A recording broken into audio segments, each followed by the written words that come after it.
Assalamualaikum warahmatullahi wabarakatuh. Bagaimana kabar kalian hari ini? Semoga kalian dalam keadaan sehat dan dalam perlindungan Allah Subhanahu wa taala. Tetap semangat kan untuk belajar pada hari ini? Sebelum belajar, kalian berdoa terlebih dahulu, lalu disiapkan buku tematik terpadu 5G dan juga buku catatan kalian. Hari ini kita akan melanjutkan kembali materi kita, yaitu tema 7 subtema 1, muatan pelajaran PPKN dan SBDP. Sebelum itu, Ustadzah menyampaikan, jika ada materi yang Ustadzah sampaikan dan materi tersebut tidak ada di buku, bisa kalian catat di buku catatan kalian. Hari ini kita akan belajar tentang keragaman budaya di Indonesia. Nah, kalian pasti sudah tahu bahwa di Indonesia kaya sekali akan keragaman budaya, dari Sabang sampai Merauke dengan keragaman budaya yang berbeda-beda. Nah, apa sih yang menjadi faktor penyebab beragamnya kebudayaan yang ada di Indonesia tersebut? Mari kita bahas satu persatu. Yang pertama yaitu karena Indonesia merupakan negara kepulauan, yang mana dengan negara kepulauan tersebut lingkungan alam tentunya berbeda yang berpengaruh terhadap corak kehidupan bangsa Indonesia. Contohnya, masyarakat yang tinggal di pegunungan tentu memiliki kebiasaan yang berbeda dengan masyarakat yang tinggal di sekitar pesisir pantai. Lalu faktor yang kedua yaitu beragamnya suku bangsa dan ras. Nah, keberagaman suku bangsa di Indonesia ini dengan memiliki bahasa dan adat istiadat yang berbeda setiap daerahnya.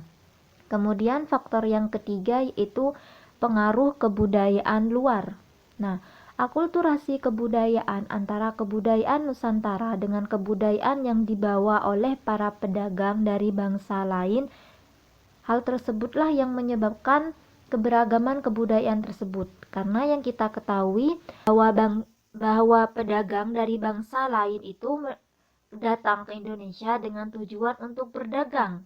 Namun dengan kedatangan mereka ke Indonesia tentu akan membawa kebudayaan dari daerahnya, yang mana nantinya akan terjadi akulturasi dengan kebudayaan Indonesia itu sendiri. Nah, beragamnya suku bangsa dan ras di Indonesia. Ras adalah suatu kelompok yang memiliki ciri-ciri fisik bawaan yang sama.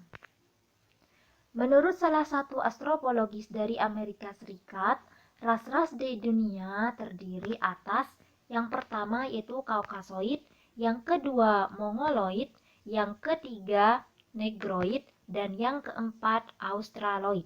Nah, mari kita simak penjelasan dari masing-masing ras tersebut.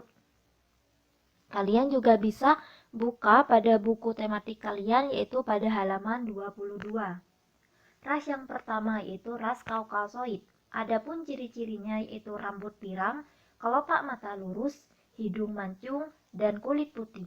Salah satu subrasnya dari ras Kaukasoid yaitu Indik di India dan Pakistan. Ras yang kedua yaitu Mongoloid. Ciri-cirinya rambut hitam, kelopak mata berlipat atau sipit, hidung kecil, kemudian kulit berwarna kuning hingga kecoklatan. Salah satu subrasnya yaitu Asiatic Mongoloid yang ada di Asia Timur. Ras Negroid. Ciri-cirinya yaitu rambut hitam keriting, kulit gelap dan bibir tebal, hidung besar, kelopak mata yang lurus. Salah satu subrasnya yaitu Negrito yang berada di Afrika Tengah. Yang terakhir yaitu ras Australoid dengan ciri-ciri rambut hitam lurus hingga keriting, kulit coklat gelap, bibir tebal, hidung besar, dan kelopak mata yang lurus. Salah satu subrasnya yaitu pada suku aborigin di Australia.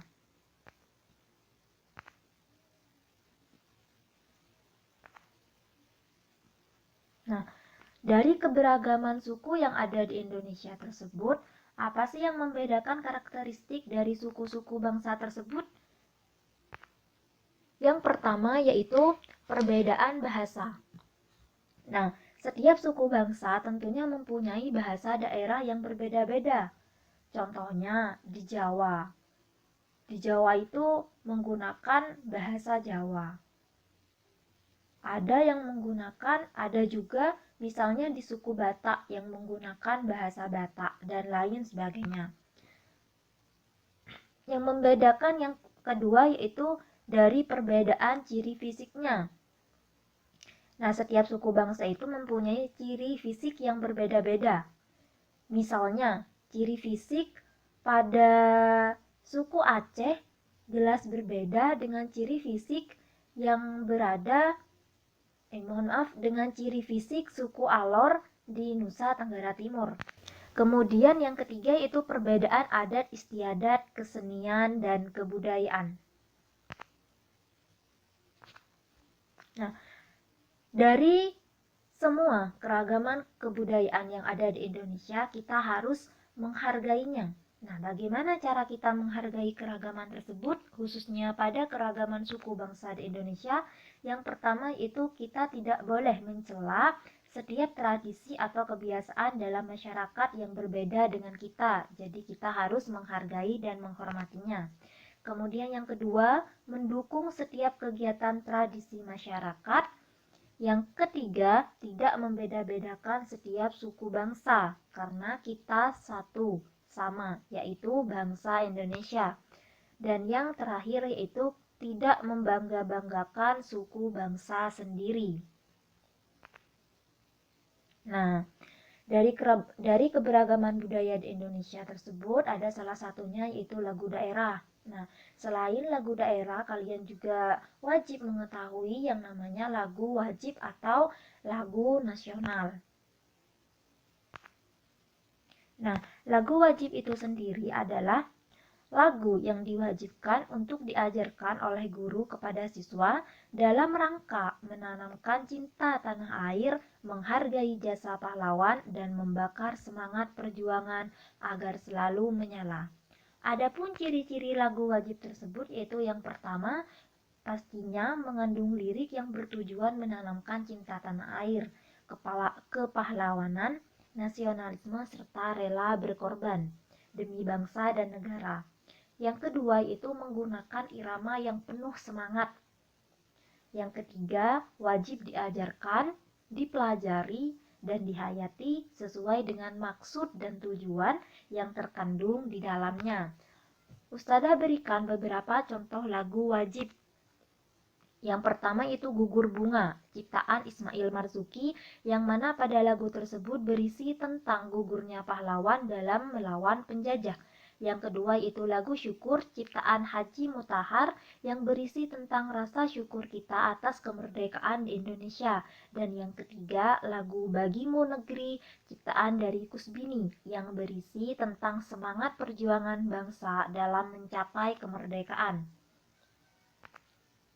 Nah, dalam menyanyikan lagu wajib atau lagu nasional tersebut, kita harus menyesuaikan dengan nada dan tempo lagu yang tepat. Nah, apa sih yang dimaksud dengan nada dan tempo lagu tersebut? Ya, yang pertama yaitu nada. Nada adalah suatu bunyi yang memiliki getaran yang teratur. Nada terbagi menjadi dua, yaitu tinggi rendah dan panjang pendek. Contoh nada, ada nada tinggi, nada rendah, dan juga nada sedang. Selanjutnya yaitu tempo. Tempo adalah cepat atau lambatnya sebuah lagu. Ukuran untuk menentukan tempo disebut beat.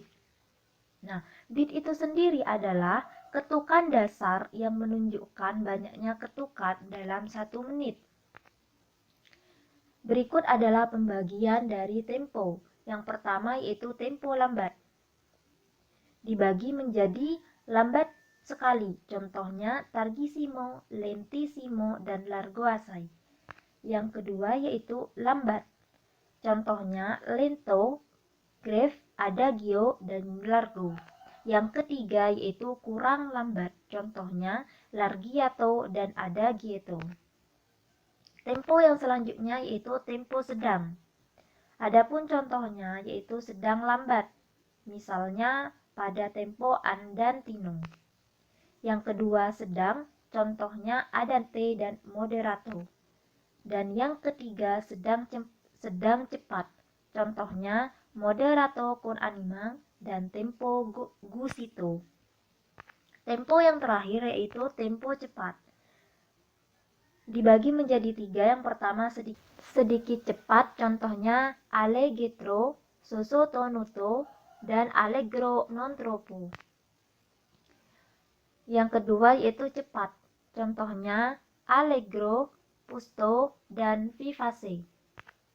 Dan yang ketiga yaitu sangat cepat, contohnya allegro sai, allegro vivace, molto vivaci, dan allegro agitato. Nah, selanjutnya yaitu tugas kalian pada hari ini, yaitu hari Selasa tanggal 2 Februari 2021, yaitu yang pertama, menuliskan keragaman dari 5 daerah yang berbeda yang ada di Indonesia dalam bentuk tabel seperti berikut. Kemudian tugas tersebut kalian tulis di buku catatan kalian dengan rapi menggunakan ballpoint dan dikumpulkan hari ini maksimal pukul 8 malam. Nah, jangan lupa dipelajari lagi untuk tema 7 subtema satunya, baik materi yang Ustazah sampaikan di video maupun materi yang ada di buku paket, karena besok yaitu hari Rabu 3 Februari 2021 kita akan melaksanakan penilaian harian tema 7 subtema 1. Nah, demikian materi yang Ustazah sampaikan, kurang lebihnya Ustazah mohon maaf. Wassalamualaikum warahmatullahi wabarakatuh.